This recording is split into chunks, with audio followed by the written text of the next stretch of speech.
Every startup has one number that decides its fate. It's not valuation, not signups, not followers, it's revenue, and more precisely, how fast that revenue grows. Paul Graham once wrote that a startup is a company designed for growth. Not marketing growth, not vanity growth, real compounding growth. Y Combinator distilled that idea into a single ritual. Pick one metric, measure it weekly, and push it up by roughly 7% every week. That tiny number is what separates legends from the rest. Because if you grow 7% every week, you're 33 times bigger in a year. If you grow 1%, you barely move. That's the difference between a unicorn and a ghost. When founders arrive at Y Combinator, they expect secret fundraising tricks or a mysterious growth hack. But the first thing Y Combinator asks isn't about investors or features. It's a simple question. What's your primary metric? That question feels innocent until you realize everything hangs on it.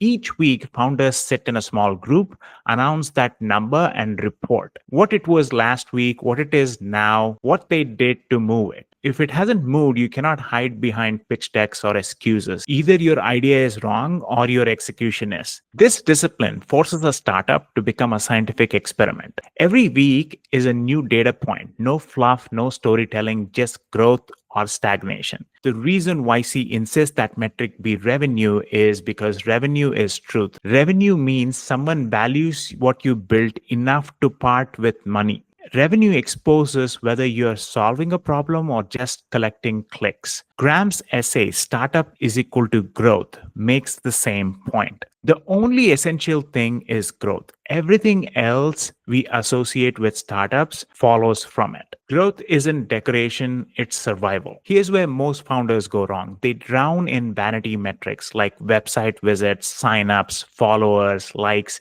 They chase scale before traction. It feels productive, but it hides the reality no one is paying. YC founders learn quickly that money clarifies everything. If revenue isn't rising, no metric can rescue you. If revenue is rising, most other problems are solvable. But committing to a 7% weekly target exposes uncomfortable truths. 7% sounds small until you try it. It means rethinking how you spend every hour. It forces ruthless prioritization. What can I do this week to grow the revenue by 7%? That single question kills shiny object syndrome. No more debating endless features or partnership. If it doesn't move the number, it doesn't matter. In Graham's terms, startups climb mountains with false summits. You think you reach the peak, then you see 10 higher ones. The only compass that keeps you from wandering is measured growth. So how do you build around that one metric? Here's the three-part framework that YC teaches and every successful founder learns eventually. It's revenue. Step one, pick the one metric that really reflects real value. For most startups, it's weekly or monthly revenue. If you aren't charging yet, use active paying intent users, people actually using and depending on your product. The rule is the metric must represent value exchange, not attention captured.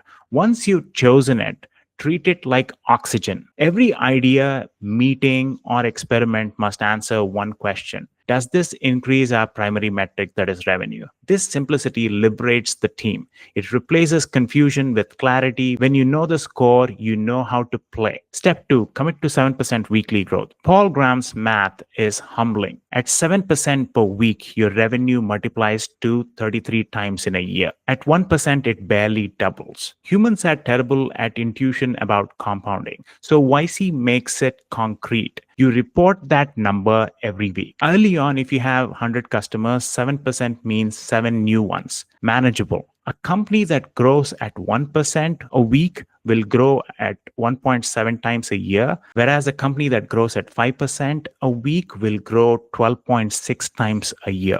A company making $1,000 a month, a typical number in YC, and growing at 1% a week will in 4 years be making $7,900 a month, which is less than a programmer makes in salary in Silicon Valley. A startup that is growing 5% a week will in 4 years be making $25 million a month. It also means relentless focus. Every week is a micro sprint. Talk to users, improve onboarding, fix bugs, close deals. Tiny loops fast learning, the point isn't to hit perfection, it's to keep the momentum visible. Momentum compounds faster than money. Step 3, create public accountability. This is the psychological engine. In YC, you say your number out loud in front of your peers. There's nowhere to hide. If it's flat, you feel it. If it rises, the room celebrates. That public scoreboard transforms growth from abstraction to social contract. Accountability breeds execution. Outside YC, you can recreate this. A weekly email to your team showing the number, a shared dashboard, even a simple message every Friday. Revenue this week was $2,000, up 4%.